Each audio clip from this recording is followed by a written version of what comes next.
उस्सुकी दाइबुचीबाट किकलिङ हामी चाहिँ त्यहाँ पुग्यौँ हामी यस्तो एक्सपेक्ट नै गरेको थिएन यति ठुलो स्ट्याचु छ भनेर माइको कस्तो दामी धेरैको धेरै भयो अनि हामी चाहिँ लाग्यो होइन मेरो छोरा फेरि त मक्खै छ नि एकछिन बसिरहेको हामी कहाँ गएछ यसको बाउ चाहिँ यताखेरि लाइक कफी नभए हुँदैन यो कफी खान बसेको छ अनि हामी लाग्यो टिकट काउन्टरतिर त्यसपछि टिकट काटेपछि भित्र गयौँ अनि त्यहाँ अगाडि पनि बुद्धाको टाउको मात्र रहेछ अनि सबै फोटो खिचिरहेको थियो हामी त्यसै फोटो खिचेर अनि लाग्यो भित्रतिर माइको क्या दामी के होइन स्ट्याचुमा त नजाउँदैन भोलि राम्रो आमा कति राम्रो हो यो साइड के झुन्डाउने होला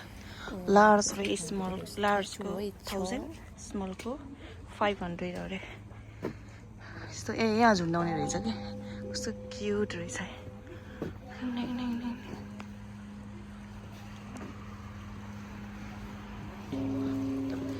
त्यहाँ चाहिँ हात धुने ठाउँ हो कि हामी नदै गयौँ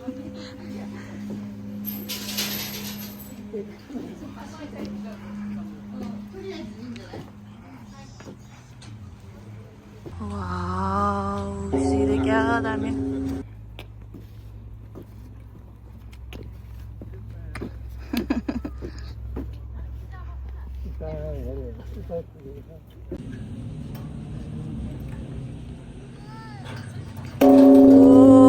मेरो छोरा नमस्ते गरेको थियो कि आमा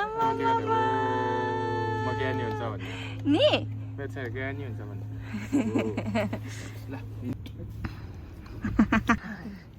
क्या दामी फुल पनि पुरै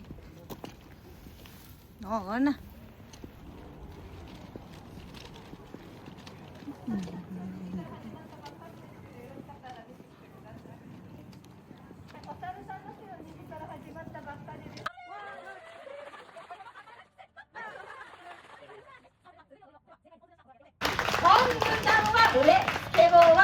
हामी अब चाहिँ स्ट्याचुभित्र पस्न गइरहेको छौँ गाइस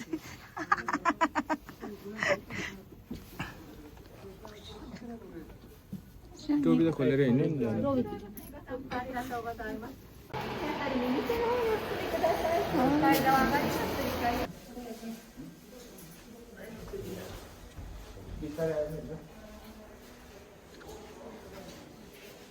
नि गाइसहरू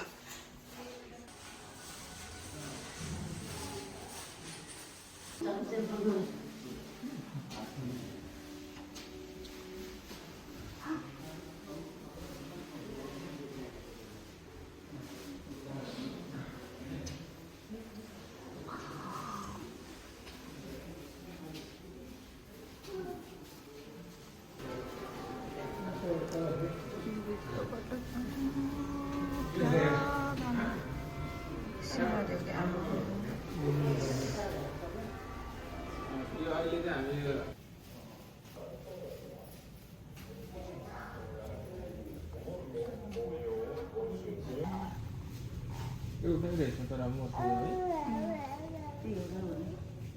ए यो चुनेर हालिदिनु पैसा तिर्यो भने त्यो नेपालमा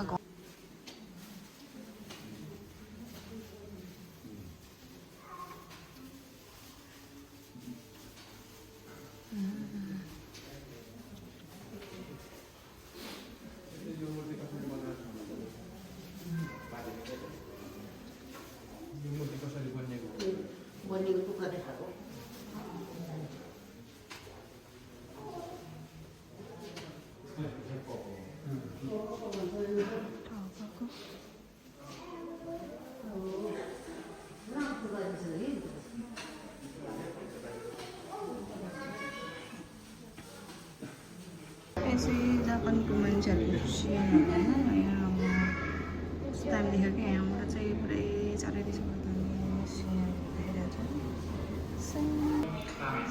फर्स्ट टाइम चाहिँ मैले हाम्रो नेपाल लुम्बिनीको बारेमा बुद्ध लुम्बिनीमा जानु भनेर यहाँ देखेको थिएँ मैले अनि यहाँ पुरै बुद्ध चाहिँ कति वर्ष 29 इयर्समा गएको भनेर यो सबै बुद्धको स्टोरीहरू यहाँ लेखेको बिटे गाइज कस्तो दामी दामी थियो पुरै बुद्धको बारेमा चाहिँ यहाँ चाहिँ एकदम रियल स्टोरी होला लेखेको छ क्या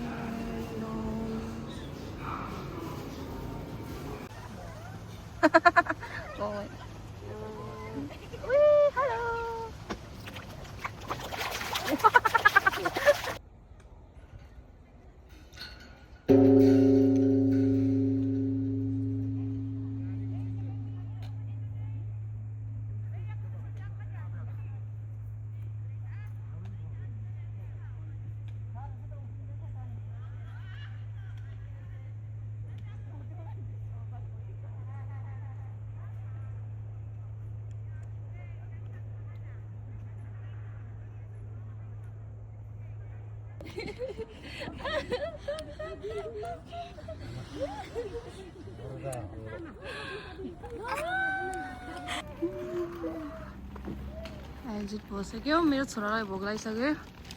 नि